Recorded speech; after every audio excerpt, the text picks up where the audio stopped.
Foi mais ou menos assim. Em 15 de novembro de 1889, é declarada a República do Brasil. O primeiro presidente foi Marechal Deodoro da Fonseca. Era maçom e militar.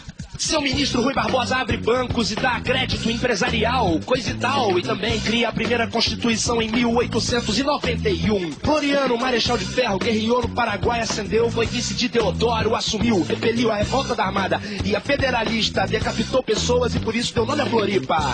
E também era maçom, mas ele morreu e depois dele veio Prudente de Moraes, que não era militar. Que perigo, Prudente de Moraes. Ele era um cafeeiro de São Paulo, pacificou monarquistas, militares e também revoltosos, mas canudos. Desgastou e Prudente, sofreu atentado, mas quem morreu foi seu ministro Bittencourt. Ele definiu as fronteiras Minas, São Paulo e Brasil-Argentina, com a ajuda do Rio Branco, que foi tipo o primeiro Ike Batista da história do Brasil.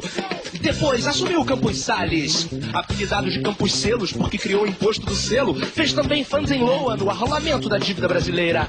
Depois dele veio o Rodrigues Alves, o último paulista a assumir. Fez o bota abaixo de Pereira Passos, causou revolta da vacina de Oswaldo Cruz, comprou o Acre da Bolívia, era maçom. Depois dele veio o Afonso Pena, que era maçom. Construiu ferrovias e morreu dando lugar ao vice Nilo Peçanha, que era maçom. O único presidente mulato apoiou seu sucessor Hermes da Fonseca, que era maçom. Enfrentou a revolta da Chibata e a revolta do Contestado na fronteira Santa Catarina-Paraná. Depois dele veio também maçom Venceslau Braz. Escreveu Brasil com S, isso é demais. Declarou guerra à Alemanha e bombardeou golfinhos pensando que eram submarinos alemães da Primeira Guerra.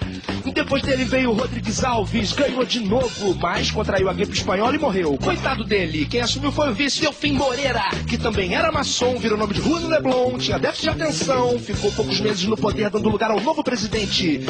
Epitácio Pessoa, que contrariou o café com leite porque era paraibano, não era mineiro nem paulista. E nem era maçom, quando eleito estava na França. Veio a Semana da Arte Moderna e os conservadores eram ridicularizados por figuras como o modernista Oswald Andrade.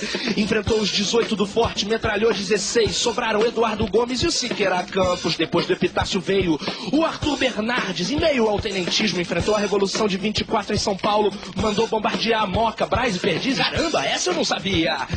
Ele também era maçom e logo depois enfrentou a Coluna Prestes. 1.500 homens andaram 2.500 quilômetros e mesmo assim não deu certo, fugiram pra Bolívia. O Washington Luiz nasceu em Macaé, também era maçom, mas foi logo pra São Paulo, onde foi deputado, prefeito, governador, depois senador e ganha as eleições para presidente com 99% dos votos. Uau! Que fenômeno, Washington Luiz. Anistiou presos políticos, concluiu a Rio Santos, diminuindo o tempo de viagem entre Rio e São Paulo de 33 dias para 14 horas.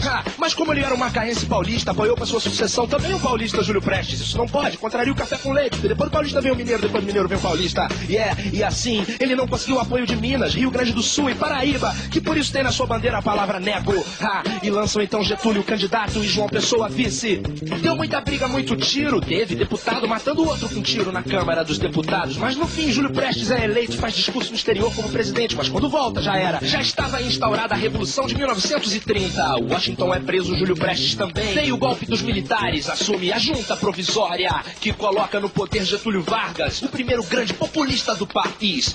Depois do governo provisório, ele ganha a eleição e se torna o presidente então. Mas quando acaba o seu mandato, ele faz uma nova ditadura, isso é fato. Ele fechou o Congresso, fez nova Constituição, se declarou presidente e cancelou a eleição. Censurou os meios de comunicação e no poder ficou mais 8 anos então. Acabou a Segunda Guerra, coisa volta ao normal, volta à democracia, fim do Estado ditatorial. Depois dele veio Zé Linhares, que, bom, só ficou 3 meses, mas é uma rua no Leblon. Depois veio o Eurico Gaspar Dutra, criou a Via Dutra, se alinhou com o presidente Truman dos Estados Unidos, mandou fechar o Partido Comunista. Getúlio então voltou. Bota o retrato do velho, bota no mesmo lugar.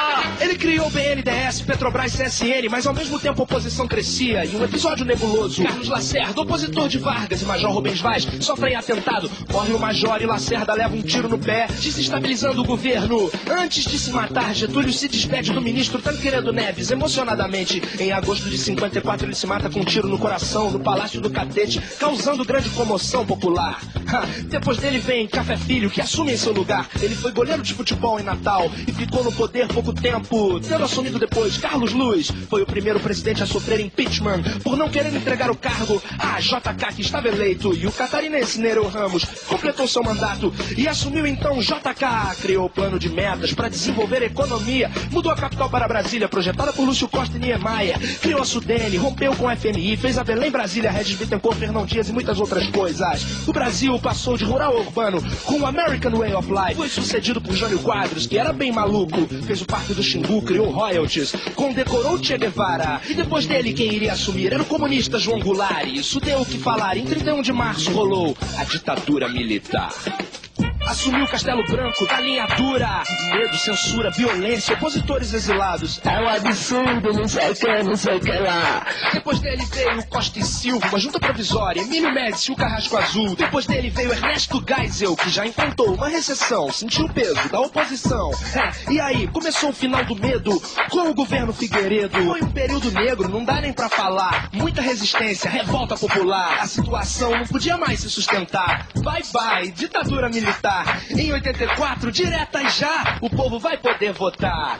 Tancredo Neves assumiu nessa transição, morreu e deu lugar ao Sarney então. Conhece o Sarney? Conhece sim, que eu sei. E finalmente, quando o povo pôde escolher entre Lula, Brizola, Covas, o eleito foi Collor? Mas depois de tanta corrupção, o Brasil pintou as caras e saiu às ruas para causar um impeachment. Assumiu o vice-topetudo Itamar. Depois dele, a gente de novo poderia votar. O Brasil inteiro, concentrado na eleição, elege Fernando Henrique, criador do real, super neoliberal, privatizou geral, conquistou a nação, ganhou a reeleição, mas a imprensa revelou alguns podres então.